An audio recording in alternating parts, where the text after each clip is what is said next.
Ladies and gentlemen, welcome to another episode of Racer's Mindset. I am your host, Brad Gabhart. With me on the line, my co-host, Andrew Hobson. Andrew, how's it going?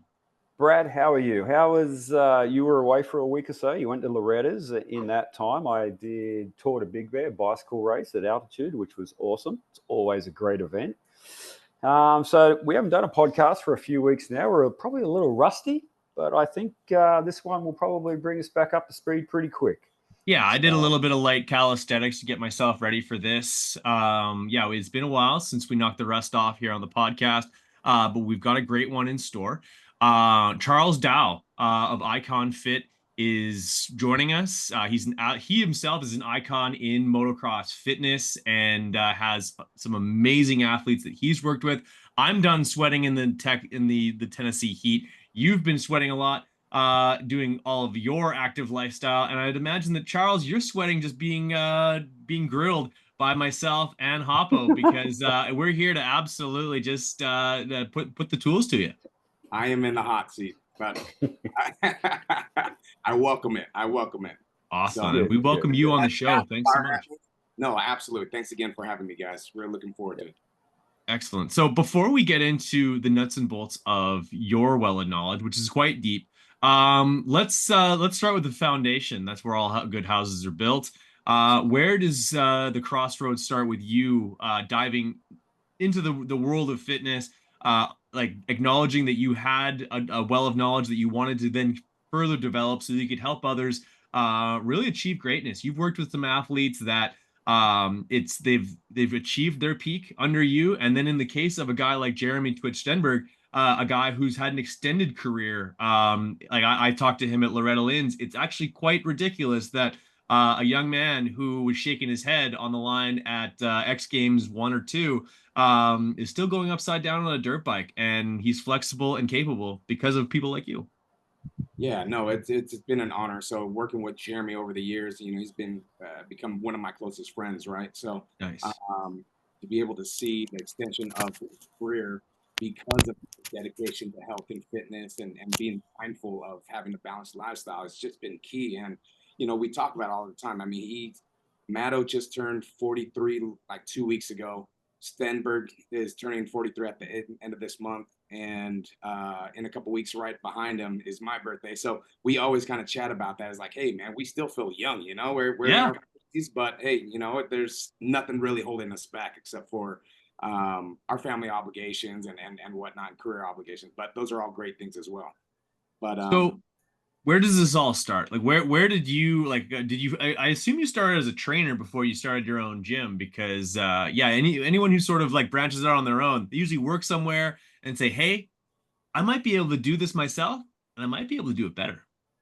Yeah, so I actually got my first personal certification, personal training certification when I was 18. So Wow. I just graduated high school, and I knew I wanted to go into the fitness, health, realm. Wasn't sure exactly what what uh, what details I was going to go ahead and focus on and specialize in. Okay. Ended up going to college, Cal State Fullerton, and my sister. What our original plan was, she's only 4 years younger than I am, but she was en route to become a professional tennis player. So if you kind of look back at Michael Chang, one of the youngest tennis players ever to win the French Open, for sure, yeah. so his coach was his older brother Carl. So they were from Placentia, we're from Yorba Linda, so it was the kind of the same city, neighboring Yep. city. And just so happens that Michael Chang's high school coach was my coach. And so he kind of gave us the ideas, hey, your little sister's got mad talent, and I was like, hey, you know what? She's got a lot brighter future in the sport of tennis than I do, even though, I played nationally and was nationally ranked, all that good stuff. But we were like, you know what? Maybe we're going to make something happen out of it. Hmm. So I put everything into my sister, my whole family. We were getting ready to build a tennis court on the side of the house, just go all in. Long story short, she ended up getting hit by a drunk driver one day on Father's Day. Right. Kind Oh of a wow. series of very unfortunate events. Walking with hand in hand with my mom, a drunk driver came out from opposite side of the road and hit her from behind and took her out and ended her tennis career. Fortunately, she's healthy, she's strong, doing very well. So, that's what we'll look at the bright side of things in that regards. So that kind of kicked off the whole, you know what, I'm going to help rebuild my sister. I'm going to build her back into the athlete, so that way she can pursue her dream. Fortunately, we got her body back, but unfortunately, the time went by and too many years went by, and it just took a lot longer for her to get back on her feet and trying to compete again. By that time, the window of opportunities already slipped away. So all of the girls that she was destined to go to USC with, and they ended up winning, you know, their college title championship together and everything. So that was kind of like the rat pack for them, right? So she kind of missed that opportunity. But that's what kind of propelled me to get into physical therapy initially. And so I did that for about 3.5 years out in Santa Margarita, out in Orange County. Awesome experience over at Pro Sport Physical Therapy. Worked with, you know, a lot of the athletes, but ended up finding out that my passion wasn't really geared towards physical therapy, but more or less the strength conditioning side. So that's where I went ahead and kind of deviated just a little bit and kind of took that route and, you know, followed my passion. And that's where my heart is, and that's where it's taking me today. That's incredible. Like, Yeah. I don't even know where to start from there. Like That's that's a like to, but life it often changing. takes a moment of of pressure and a call to action where to produce something truly great. And I think that's what you have on your hands here in Icon Fit. Like I said, you've worked with some of the most iconic athletes to have rolled through that historic area, especially when it comes to motocross. KTM athletes, freestyle guys, you name it. And for those who don't think that freestyle guys require to be extremely explosive and flexible and all that, if you've ever seen a ruler or a dead body or any of those tricks, you know you got to do a lot of cat cows to get the mobility to make that happen. So it's and also with racing as well. So I guess the question on a lot of listeners' minds would be, is how does training for motocross and action sports in general, how does that differ from your everyday, like your Joe Blow going to the local gym and doing 3 sets of 10? Or how does it even differ from training for a different kind of sport? Okay, so well, let's start off with different sports, right? So with my athletes, regardless, I want them being a well-rounded athlete. What does that entail? I want them to be able to run. I want them to be able to cycle. I want them to be able to box. I want them to be able to do jiu-jitsu. I want them to power lift. I want them to do calisthenics. I want them to do yoga. I want them well-rounded, all in all, right? Every single sport that any athlete competes in, there's certain elements that make that very special, right? And so to be a complete athlete is really what I'm trying to teach my athletes. And you'll see them in here, you'll see them boxing, you'll see them shooting hoops. And you're like, whoa, what kind of training is this, right? Outside of the traditional strength training side or cycling on the bike, because I want them to have fun. I want them to understand that it's part of a lifestyle, right? And I want them to be active. And the biggest side is the psychological aspect. Is I never want them burnt out. You know, hopping on the bike, going to the track, putting in motos, working with the riding coach, working with their teams, whatever they're doing, that takes a toll after a while, right? So I never want the strength training aspect to be quote unquote work, right? Because to touch on that, I mean, I think, and from my experience, it's so easy to become one-dimensional at times. Absolutely. And I found that with bicycles, like, because I love riding bicycles, right? And then you look back and you're good, and you go, damn, I don't really do anything. I need to get back to the gym. Like, I've been to a few yoga sessions, as we spoke about, and it's like you're trying to branch out. But there's always that mindset: if I don't cycle, I'm going to fall backwards. But it's exactly what you said. You need to be well-rounded, and to have other outlets, which I guess leads to other conversation, other people, right? Because that's what it's really about, growing in all these other areas. Like if you said, hey, you got to go to a yoga class with all these people in a hot room, it's like, yeah, right. But that was one of the best things I ever did. We spoke about that the other day. So I think that's a great idea, because I think we all just end up being too one-dimensional at sometimes. So yeah, you're on the point. And it goes back to, I think, my involvement in martial arts, right? So growing up being a martial artist, playing multiple sports growing up, you know, there's never one way to the top. Just like in business, there's no one single dimension, one single route to become successful. There's many different ways. And being fluid and being flexible and being well-rounded is something that I picked up in martial arts and kind of took over and instilled as one of the main pillars in my life. And so, you know, I think that's something that makes it unique here over at Icon is we still do some yoga, we do some martial arts, and we're heavily involved with jiu-jitsu still. And it's just a great way of life, truth. So you mentioned jujitsu, and it's been mentioned on other podcasts, maybe a little too frequently at certain times, as some people would say. But hey, I haven't tried it myself, but actually, you'll be happy to know that a friend of mine is training to become a jujitsu instructor, and he's asked me to come out to some sessions in September. So I'm gonna like it's completely foreign to me, but I'm gonna start to roll starting September. So I'm looking forward to it. How do certain elements of that training modality lend themselves to motocross? And the first thing that sort of comes to mind, and you can correct me if I'm wrong, is sort of the bend not break mentality of sort of creating that like you're malleable, you're strong, so when you hit the ground, you bend, you don't break. 100%. And the great thing about martial arts, especially jiu-jitsu, is it's more or less thinking of yourself like a bamboo tree, right? Like you want to be strong, you want to be limber, you want to be able to bend back and forth. Right. But the thing about jiu-jitsu, it's very, very, very cerebral, right? So it's not a game of checkers, it's a game of chess. And some of the black belts that you go up against, they look bored when they're going up against you. You're like, dude, I'm giving everything I got, every ounce of energy. Yeah. And I'm trying to go through all the different moves in my head and trying to counter, so on and so forth. They're just like, yeah, they just dislocate both my shoulders and I'm like sick. I'm just it's so disheartening. You know what I mean? Like, talk about taking your man card away from you. You know, so it's great. But the thing in jiu-jitsu, it's ironically called the gentle art. Truly, there's nothing gentle about it. Right. They call a big guy tiny. Yeah. So Ricky Johnson, good friend of mine, did jiu-jitsu for a long time, but because of the injuries he sustained from riding dirt bikes, his wrists, his knees, his ankles, he kind of got limited to what he could do on mats. But he'll be one of the first to tell you how great it was. Even like two hip, RJ. Yeah.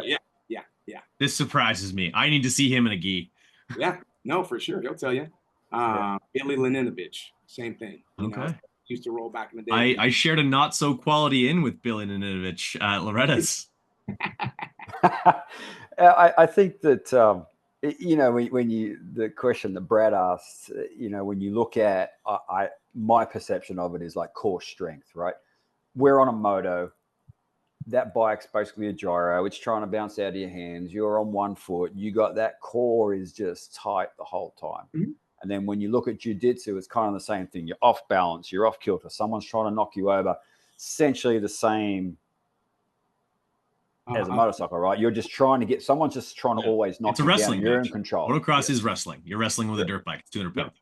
Yep. That's a great analogy. That's precisely what it is. So the way jiu-jitsu translates over is a lot of times when you watch some rookie fighters or rookie riders, what do? The first thing is to grip and try and use their upper body strength, and they just get that death grip. Next thing you know, they're getting arm bump blowing out, they're holding their breath, and just, oh my God, You've seen me ride. Okay, cool. So, and then you watch Jet Lawrence and you're, oh, how poised is this kid? Yeah, and so how relaxed and how in tune he is with the body. Well, it's the same thing on the mats when you roll jiu-jitsu. A lot of it, large majority of it is in the legs and breathing. Relax the grip and only use it when you really need to. A little bit of push, a little bit of pull. Everything is in the legs. Everything is in the core. Learning to breathe and relax and wait for the right moments to attack, right? So you're letting off, hitting the brakes, and hitting the gas, hitting the brakes, just being very strategic. And I think it translates over really well. Yeah, that is something that sort of gets understated is that the transition from brakes to gas, forward momentum, backward momentum, like when you can smooth out those transition pieces, everything becomes a lot easier. When you're having to like not have to make drastic changes to the pitch and yaw of the bike. Obviously, some guys have crazy riding style where they end up throwing the bike around a lot. But I would honestly, I would say that the majority of riders, when they get to their absolute peak, they become most quiet. Yes. Yep. Yep. Agreed. Absolutely. Yeah. So, and like you just said, some of the top riders, they make it look almost effortless, right? So same thing on the mats when jujitsu, some of those black belts, they just like, they look bored. They can do this all day. When you're panting, you're exhausted, you're trying everything and just, your body's just shutting down on you. And those guys are like, man, they can do it all day. So that's one of many different facets or modalities that we implement. Same thing with boxing, the eye-hand coordination, being able to work on your reaction time, and use your legs and hips and relaxing the hands. Everybody thinks that when you're punching, it's with the hand. When in actuality, it starts with balance in the feet and turning in the hips. Power comes from the legs and the glutes. So learning to breathe, all that good stuff that translates over onto the dirt bike. Talking about that there, it just reminded me a couple of weeks ago, I listened to the audio book of A Book of Five Rings by Miyamoto Musashi. And he talks about that fluidness and just in tune and energy not used and energy used so effortlessly. And it just reminded me of that. And was that inspired by the Olympics, the five rings, or what? I know this was I think this guy was 2,000 years ago, right? Yeah. Charles? So Musashi Miyamoto was. It's funny because that's actually one of my heroes, right? So right. I figured that there might have been a connection there. Yeah. So he back in the days was a Ronin. He was a samurai, right? And he has the most kills ever in history. I want to say like 60 duels, and this isn't like with wooden sticks. This isn't with BB guns. This isn't This is like fight to the death. I decapitate you. Take honor in that, and he is the renowned master of swordsmanship. Yeah, he talks about swords and long swords and short swords and medium swords, and it was quite fascinating. Like I had to go back and listen to a few of it, but yeah. Huh.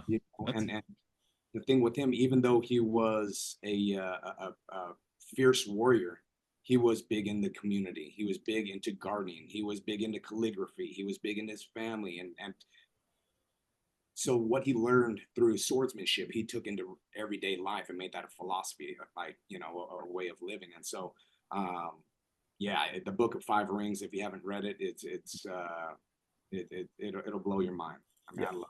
It's one Perfect. of my Well, we'll put the link to that in the description on the podcast. But that actually kind of reminds me of one of the sayings that I try to live my life by, or at least is very impactful for me, is that how you do anything is how you do everything. I find it very difficult for myself to sort of be like give a D effort here and an A effort there, and you know what I mean? Like I need to almost have everything just so. And I don't think that's perfectionism. I think that's just having a standard and wanting to stick to it and taking pride in your work. Where does that where does that hit home for you, and how does that relate to the way you train your athletes? So I guess I'll start off with just my personal philosophy. So for my life, I have three main pillars. First one is discipline. Next one is grit. Last one is gratitude. So discipline for me is what I'm taking away from what you were just talking about. Discipline in all aspects of my life, from what I'm eating, from when I'm sleeping, who I'm hanging out with, what information I'm absorbing. Discipline in so many different small ways, not just, oh, I'm going in here and working out every day. Well, that's grand and dandy. I'm not trying to be the best exerciser there is, right? I want to be the best version of myself in all aspects of my life, spiritually, mentally, financially. All those are super important to me. Well, I try and be well-rounded. And, like you're saying, like as far as being meticulous about every aspect of your life, I think is very critical. All the successful people that I know, not just athletes, doctors, business owners, entrepreneurs, they're very, very, fanatical, right? They're very meticulous, very anal retentive, very OCD. But I Gonna think, have to be. yeah, and that's what's allowed them to get to where they're at in life. So, it all starts with discipline in my personal opinion. Absolutely. I'm harking back to a quote one time where it says, "In order to achieve what you've never done, you must do what you've never done. You must go to a place that you've never been before in order to get to a place that you haven't been before in the past." And yeah, it speaks volumes. Um, like I just got back from Loretta Lynn's. That is in so many amateur racers' minds the crescendo of the year. All of this periodization and programming builds up to be peaking right there. So whether you're an amateur athlete that was hoping to impress some sponsors at Loretta's, maybe you're a vet rider that was fast enough to make it into that as well, or you happen to be looking off into the not so distant future and see that World Vets is just 3 months away, almost to the day, actually. It always ends up happening on my birthday, the first weekend in November. Um, how does periodization factor into training for motocross? Like you can't be wide open the entire time. There has to be some sort of changing of sort of the intensity or what's focused on. Sometimes you're cutting, sometimes we're trying to put on a little bit more muscle if maybe we're moving up to a next size bike or it's between seasons. And like say like you worked with a guy like Marv. And Marv is a guy who always very sinewy, very light on the motorcycle, never really put on a lot of weight. But I assume that during the season, he actually probably like just his training and riding regimen was detrimental to just his the mass that he was able to carry throughout the year. Right. So for me, there, I guess we'll start. Easiest way for people to follow is let's start with preseason, right? So usually Sure. stop about three months ahead and ease our way in. And during that time, that's when we do all of our powerlifting, our heavy lifting, put some meat on those bones. Going out there on a 200-pound plus bike, going 80 miles an hour, 90 miles an hour, adjusting the different conditions, all the other people that they're lined up on the gate with. You got to be physically strong. And I don't care what anybody says. And it's always interesting to me where people are like, Charles, you train professional dirt bikers? They got to train. They got to work out. I'm like, I'm not I'm not even gonna waste my Like you breath. wouldn't believe, brother. Yeah. And truthfully, it's one of the most difficult sports in the world, right? And one of the most dangerous. And you got to be so quick on your feet to make those instantaneous decisions. It's like boom, just like that. And that could be the difference of being taken out, taking the wrong lines, losing position, whatever the case may be. So they have to be really sharp, even though you know in other sports it may be physically demanding, whether it's MMA or football, but there's no teammates out there. You can't take Right. it. No, no one's filling the A gap but you. There's no timeouts, and you gotta be on it. So whether it's supercross or outdoors or enduro, whatever it is they're racing, um, it requires a lot of physical and mental strength. So uh, When you take a guy like Marv, I mean, I've spoken to him a few times. I don't really know him that well, and Name I've dropper. seen him in the gym. He's a very light fellow, like you said, light on his feet. He was just a very poised rider, right? But then, in a different comparison, you take someone like Weston Pike, right? And then, but you look at those two guys and you go, how do they get the same result? Like, I'm just saying, it's like they are two totally polar opposites, yet they both ride a motorcycle within seconds of each other on a lap time. I'm not comparing those. I'm just looking at their physical attributes. And like, I guess a question I could probably ask is like, not knowing Marv that well, but having followed him and a fan of his through his career, it's like, was there ever a point where he said, man, I got to put 10 pounds on? Like, I'm a small frame guy. Because you look at all those guys, look at Sexton or Lawrence or whoever you want in the top 10 or Kenny. And I mean, they are strong physical guys, right? They just, their body fat just oozes strength, right? And yet they are so, I guess at what point do they say too much muscle slows me down? But then you have Weston that's just, was a boxer. So I guess, I don't know. In the case Did of Marvin Weston, I never... think he was thick like a Snicker because he wanted to be that way. True. I mean, I think that was by design. But yeah, I mean, it was like, no one's going to screw with me. Look at me. in every sport, there's a typical ideal body, ideal Right. physique, right? You know, a basketball player that's almost 7 feet, probably not ideal for motocross. Although Right. there are a couple guys, tall guys that are good, but that's Yeah. not ideal, is what I'm saying, right? Right. You know, so guys that have the body type like Sexton, guys like Lawrence, you know, their bodies, it's the perfect fit for dirt biking, right? And they're not too big, not too small. Working with Weston in the past, that was one of the things we had to get the weight off him. So we upped more cardio. We were be a lot more mindful of tracking his calories, but it's a very um, difficult task to do as far as marking calories, just because they're burning, constantly going. I mean, when they're doing when you guys are out there doing motos, I mean, you Yeah. can't get enough calories, right? Yeah. So we Keeping need Weston out of Chipotle would have been difficult. for sure.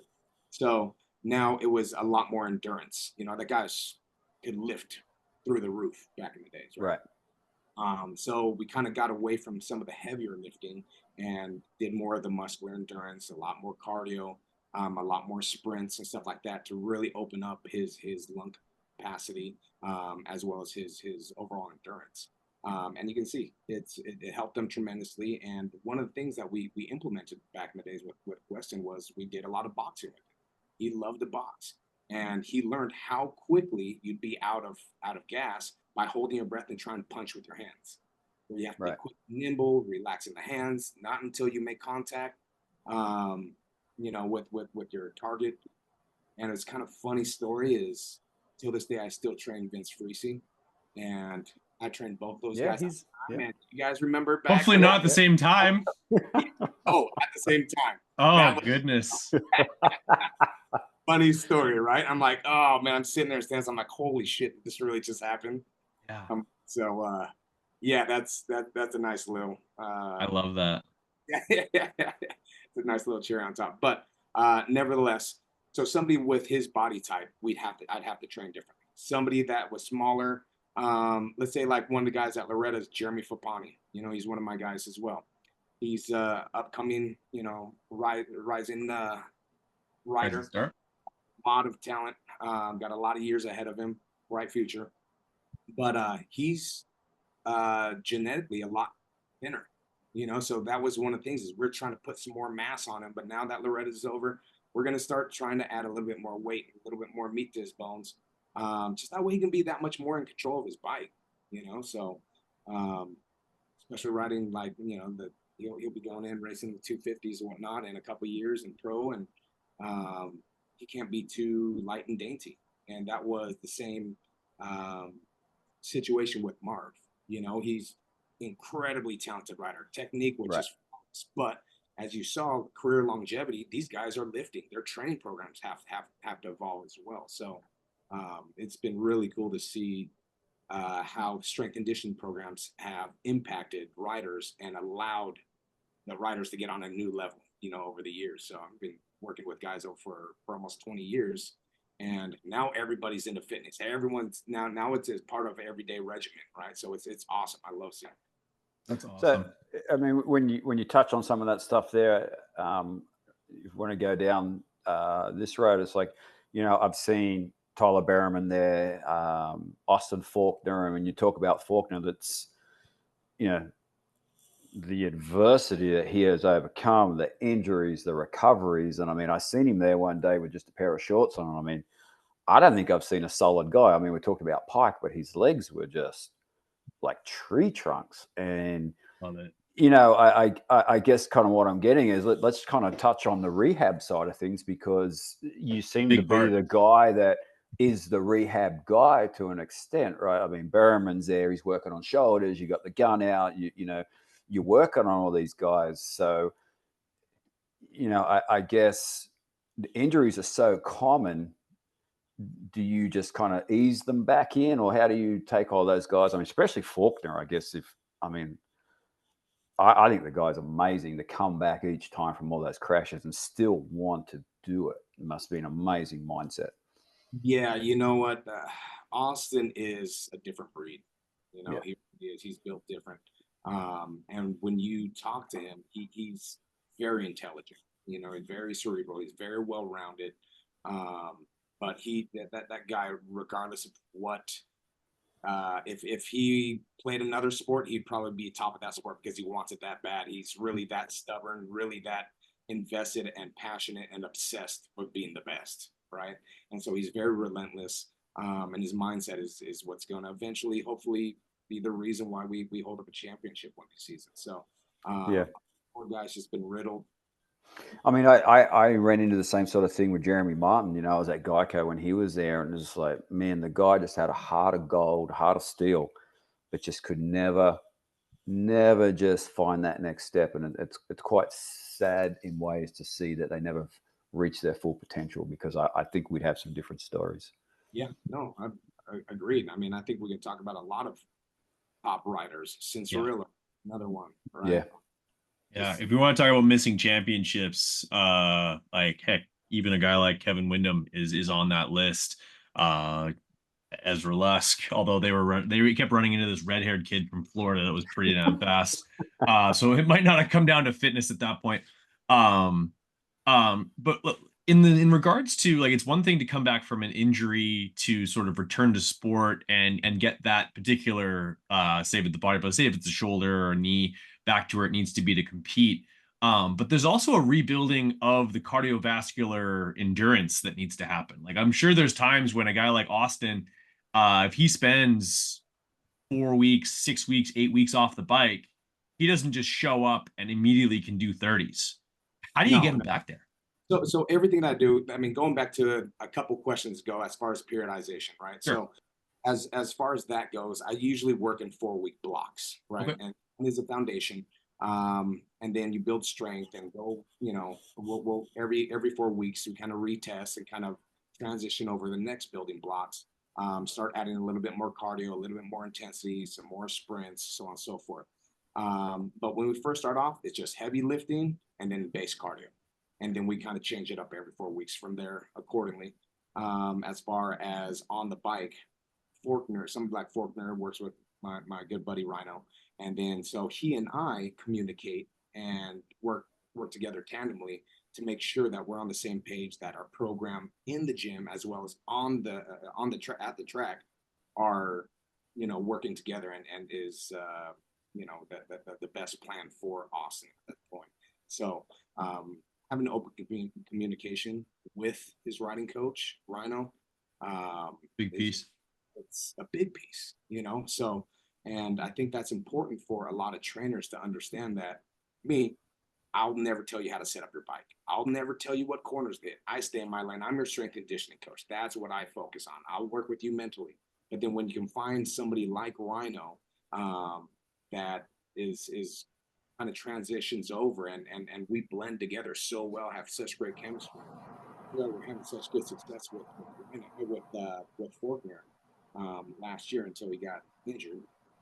But you know, it's building blocks, right? So Right. taking time and communicating, making sure that one, he's getting proper recovery. That is one of the biggest things. I think a lot of these guys get burnt out because they overtrain. It's a long season.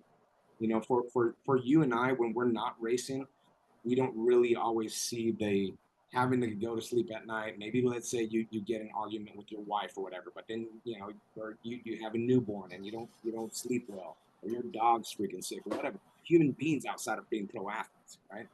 And so you wake up the next morning, got to get ready, got to fuel, got to get into the track, put in the motos, come back, and then on the weekends they got to fly out. They got to do press day. It's and then after they're done racing, it's a long day. They hop back on a plane, come back home, and then it's right back to it, right back to work. And it's a long season going from supercross right to outdoors, and you have a little break. That's why, you know, injuries happen. It's a lot of demand on the body, not just on the body, psychologically as well, right? So for me, recovery and being able to rest is critical. And Yeah, you touched on something that I don't think is talked about nearly enough, is the fact that motocross athletes, unless your name is Ricky Carmichael in 1990 or 2006, you're flying commercial all the time. You're on a flight almost certain parts of the year, not so much, but like essentially every 5 days, you're on a flight of some sort, whether it's flying to go test, flying to the race, flying home from the race, you name it. That's taxing, and never even mind trying to find something decent to eat in an airport. Don't even start when you're there. Like one of the things that I wanted to talk about with you is like Talon Hawkins. He's a young athlete. He's on the tail end of his first full season as a pro. How do you approach his training differently than you'd say a guy like Austin, who essentially he's coming up almost on 10 years as a pro? So each of them, they got different goals, right? So, you know, for Austin, one of our goals is to get back and just be healthy, get his legs back underneath him, and eventually get ready for the 2025 season. Um, and he'll be a contender, right? Someone like T Hawk, I'm not trying to add that additional pressure, be like, hey, you got to be on the podium every weekend, or, our goal for him is more realistic. Hey, we're going to shoot top 10 and we want to be consistent. We don't want 1 week in the top 5 and then one next week in 15, right? Mm-hmm. So the name of the game is going to be consistency. And that's one of the things that, some of the top riders, Dungy, I was one was talking with Dungy. That's one of the biggest things about him, right? It's never like he won every single weekend, was on top of the podium, ended up taking, but he was always in the mix of things, and he was always consistent, weekend in, weekend out, and that's one of the things that I try and teach all my guys. We want to be consistent, and as long as we're making some forward progress, then we're moving the right direction. I don't like the up and down of looking like a damn earthquake, right? But somebody like T Hawk, you know what? For him, he's still young. He's still developing. I'm not going to add the same goals or pressure that I would for someone like Ford. I have high expectations of Ford, right?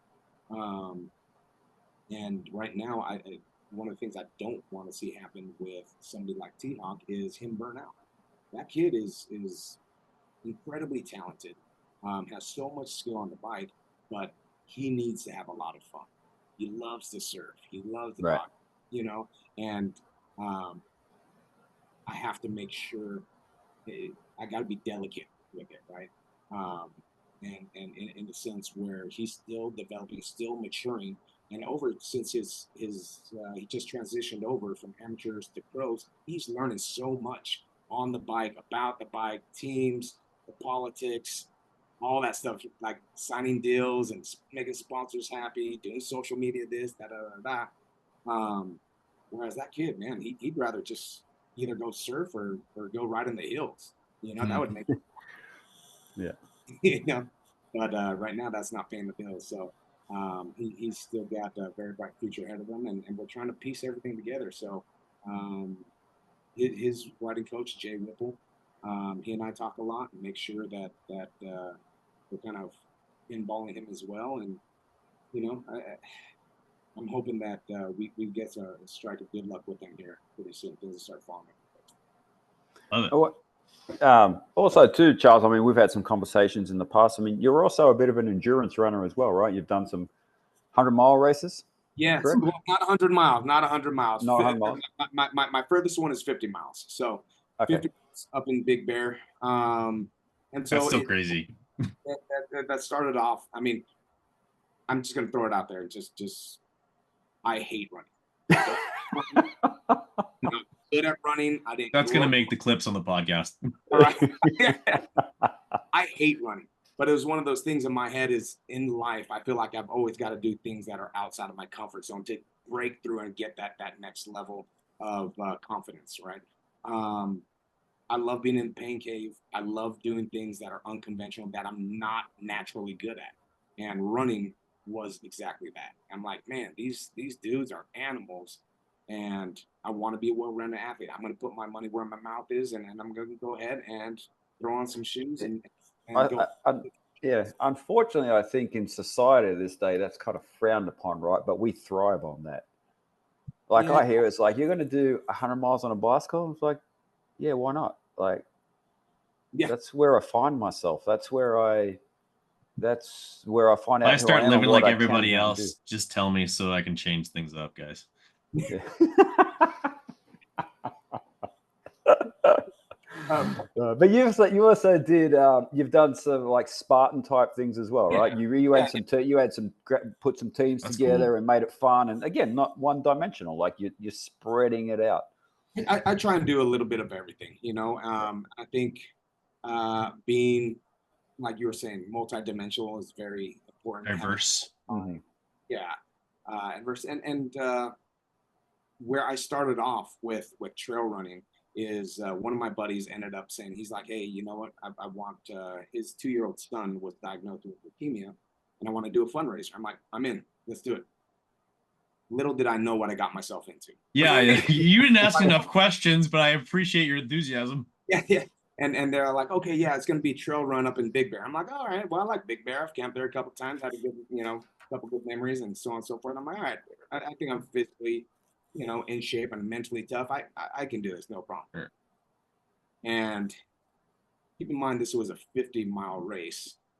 In preparation for it, I took it way too lax, and I went in. Most I ever ran leading up to that was 12 miles. I'm like, Oh, oh yeah, yeah. So Half marathon. yeah, half marathon, right? So I was like, all right, I'll tough out the rest. Little did I know the elevation, kicks your ass, terrain. the terrain, the hiking, the aspect. I was always a sprinter. I was never an endurance guy, So I got my ass served to me, saw Jesus a couple times. What's he like in person? Oh yeah. You haven't been there, Brad? You haven't been there? Oh, well, Come no, on, man. Hottest day of the year here. I decided to run a 10K for the very first time ever in my life, and it was like 90 degrees outside with no water with me. So, yeah, him and I had a chat right around the 9 kilometer mark when the sun was beating down on me like God's flashlight, being like, "Was this a good idea?" Yeah, so I've had the conversation as well. Yeah. And it was so funny because um, there was a guy that came up and was looking for me, and so they were like, hey, apparently my wife got really concerned. They're like, hey, have you seen a tattooed guy with like Asian down there? He's all like, yeah, but he's looking kind of white right now, like more translucent, like you can kind of. I'm like, yep, that was me. So my first attempt at doing the 50 miler, I only made it 30 miles. And then they came off and basically cut me off. And basically, they at the tail end, they're just like, they come out and be like, hey, look, dude, now you're in danger. The sun's coming down. You're going to get lost. Like, we got to go ahead and clip you right now. So tag me out. Cool. Took that ass beating, and after that I was pretty fired up. I'm like, I'm gonna train my ass off and get ready for this one next year. So I kind of had a chip on my shoulder, learned more about the sport, started picking it up, and really started to enjoy like getting my ass kicked. And the funny That's how thing is, people get into golf, Charles. yeah, yeah, Not ultras. yeah, Well, that's probably also how they get into ultras, but either way, I gotta respect that. Like, that kicked my ass. I'd like some more, please. yeah. So and in 1 year I did my first half marathon, then I did a full marathon, then I jumped in and did the ultra and did finish that 50 miler. The following year I did a 50K. So I've got about 4 of them under my belt. And even though I've dabbled in it, every time it's still very difficult, so it's a challenge, man. I don't think the pain never goes away, right? You just get better.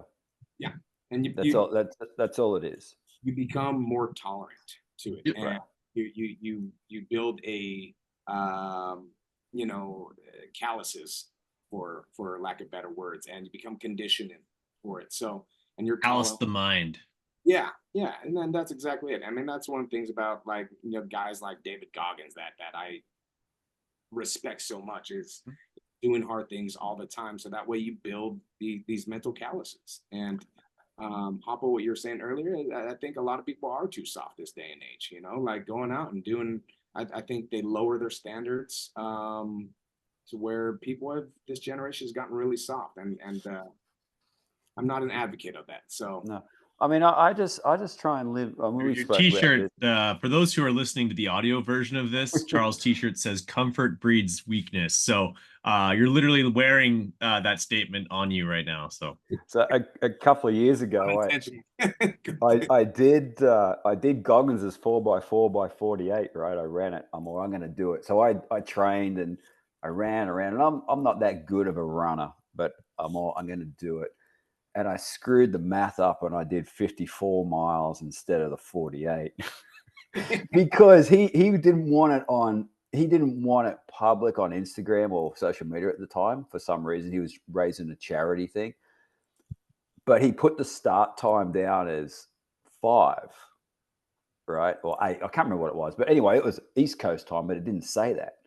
So I ran an extra 4 miles and it's like I had the math screwed up. But then I was like, should I just quit at this time? Well, no, you've got to go to the end.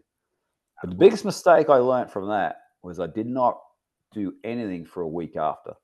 I should have just took the next day off and started training again. I took a week off, and that was the worst thing I ever an did. object in motion stays in motion, baby. Yes. Like Amen. it's always harder to start again. Yeah.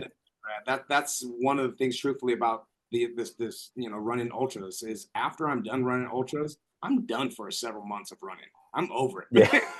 Yeah. Leading up to it, I am burnt the fuck out. I'm done. I'm over it.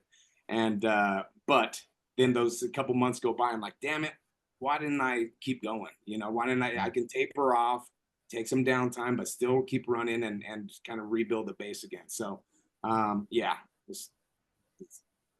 So I mean, we've touched on a wide variety of subjects here today, and we could go for hours. But when you look over what you've built, I mean, you're an entrepreneur, you're a businessman, you're a fitness, you've done an awesome job in building all this up. When you look back, it's like, who are some of the people that have helped you, or you've looked up to, or mentors that have either guided Charles to you should maybe look at this, or maybe look at it this way, and who's some of the people that have really helped you out and guided you a little bit, because we all can't do it ourselves. We all need help.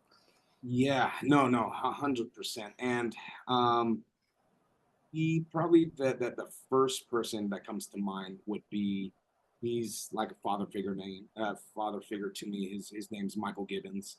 Out in Yorba Linda, when I used to teach tennis, I taught his kids, gave them lessons, the whole nine. And then he was like, "Hey, you know what? I got a tennis court at my house. Why don't you come on over and start teaching lessons here instead? We'll do a little trade out, so on and so forth." So I was like, "Really? You want me to go over there and start teaching your kids?" And so that was my first taste of entrepreneurship, right? Start my own business, Right. working for somebody. Years go by, end up training a lot of top tennis players that, including my sister, and that kind of, kind of took over that realm for quite some time. And little did I know what he did for a living at the time, right? And he ended up being later found out I went to college and graduated, and he's like, "Hey, why don't you open up your own gym?" I'm like, "Well, I don't know how to do that." He's all like, "Well, let me go ahead and teach you.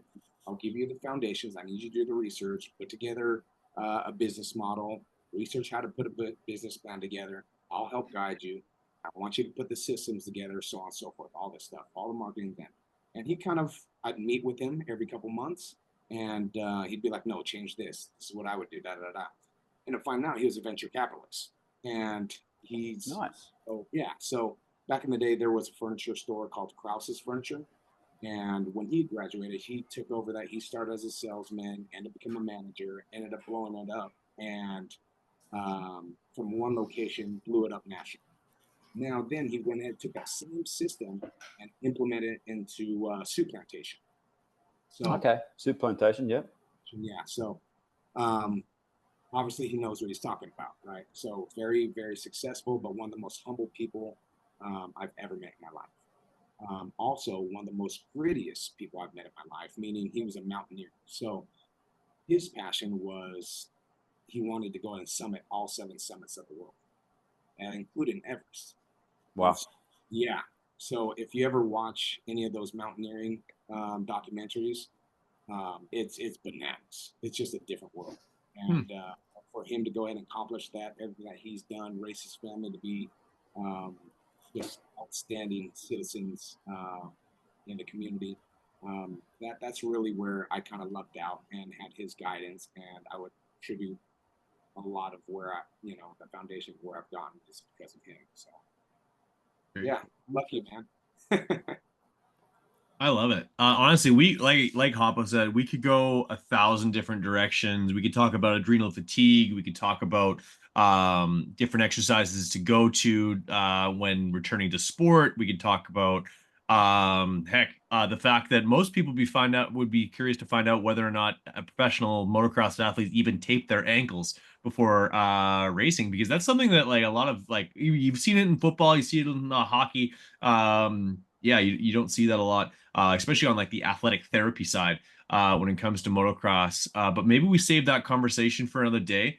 For those who are in the Temecula, Murrieta area who might want to roll into the gym and see if they want to roll with you, whether it's jiu-jitsu, boxing, or some bicep curls, how do they find out more information? And I know you're sort of starting to roll out some things in the future that they might not have to be super close to you in order to benefit from your knowledge.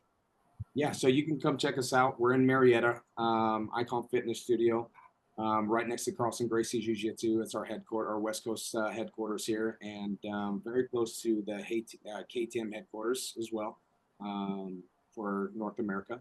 And you can check us out on Instagram, Icon Fit Studio, or you can follow me personally and hit me up, on IG at Yellowneck Ninja. And we will be coming out at the end of this year with the training app to help anybody from out of state, out of country, whatever we can do, and it'll be more athletic based.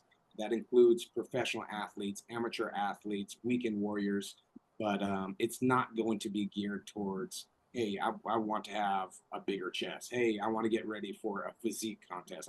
It's not that. It's going to be more athletic performance based. So really excited for that.